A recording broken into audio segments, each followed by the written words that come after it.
Kalpasan iti napalabas ka bulan, apimusay ni PO2, Rapakon, ken tinapasamak arambol iti barangay Kabarwan, Bantay, Ilocosur. Nagturong iti police files iti pagtaingan. Iti maysa nga nagtestigo iti daytoy nga kaso, ani Virginia Mercurio, ina ni SPO2, Florence Rapakon. Tapno padasin ni interviewin, maipapan iti testimonya, nga ina sinapataan, ngem kita nga nagketket nga nagsarita. Insigida nga rod, nga nagturong iti police files, iti Municipal Police Station, iti Ili Abantay. Tapno mapan kasarsarita, ni Police Senior Inspector Benedicto Cardenas, Chief of Police iti Tatakamat nga Ili. Dita nga napagamuan, dagiti na adupay ng impormasyon, maipapan iti daytoy, panakatay ni PO2 Rapakon, ken panakabagkong ti asawa na, ani SPO2 Rapakon. Dahil nga rabi, mga pasado alas 10,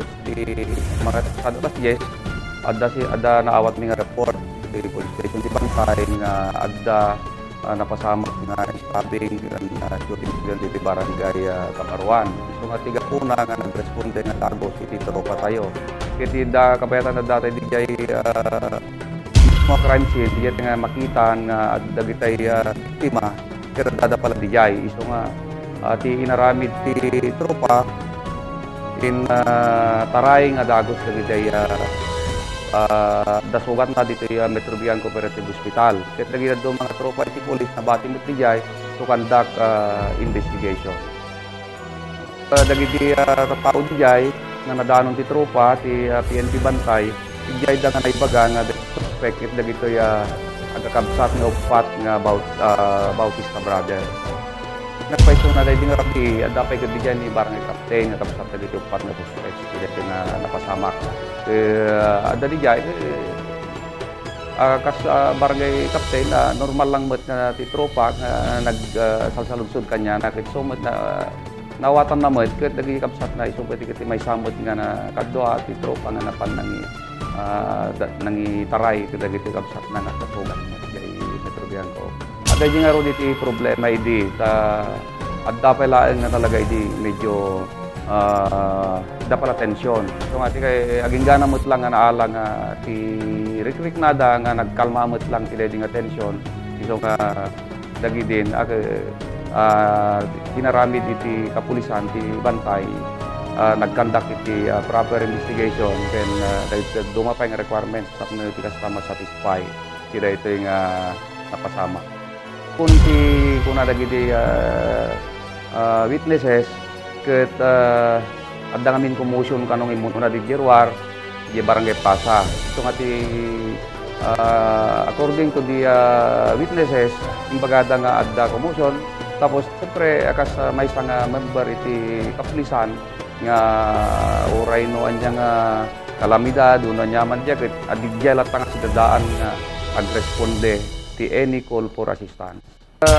Di dayasawan ni PO2 Rapakon nga ni SP1 Florence nagparparis da nga naitaray di Hospital Metrobian ko ngem dagsanggasat ni dayay lalaki ngem dayay babae so tinabat-bati nga tuloy-tuloy nga mag-agasan aging gana nga nakalaing ti kondisyon di Madina. Idi dayay kapasamak dayay kaliplipas iti pasamak naitaray damot nga Dagos iti hospital.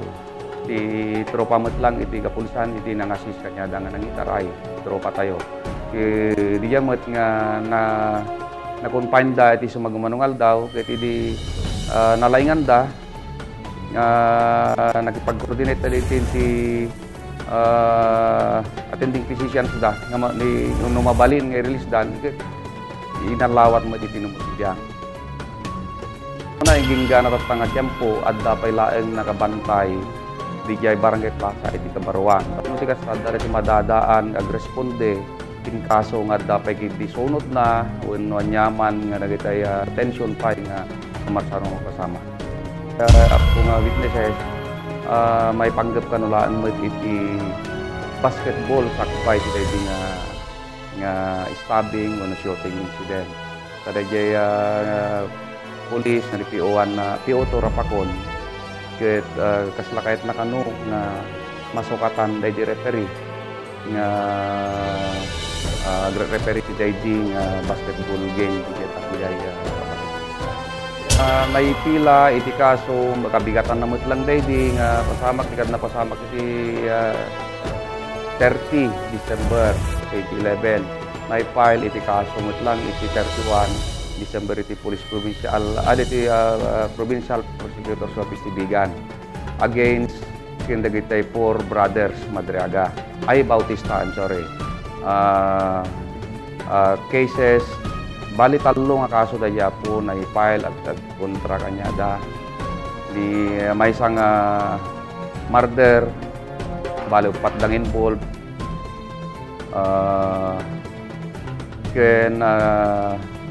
Frustrated murder.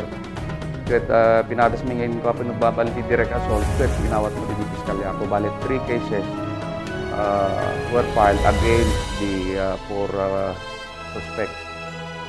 Nagturong pa iti police files iti pagtaingan iti pimusay ani P.O. Rapakon ang masarakan iti Pantay Daya, Syudad Tibigan. Ken iso ti agdama nga pagtaingan aging gana ita nga gundaway ni SPO Florence Rapakon ngem kita nga saan met anadanunan. So dita ati nagresultaan nga saan mi anaala iti reaksyon iti byuda ni P.O. Rapakon.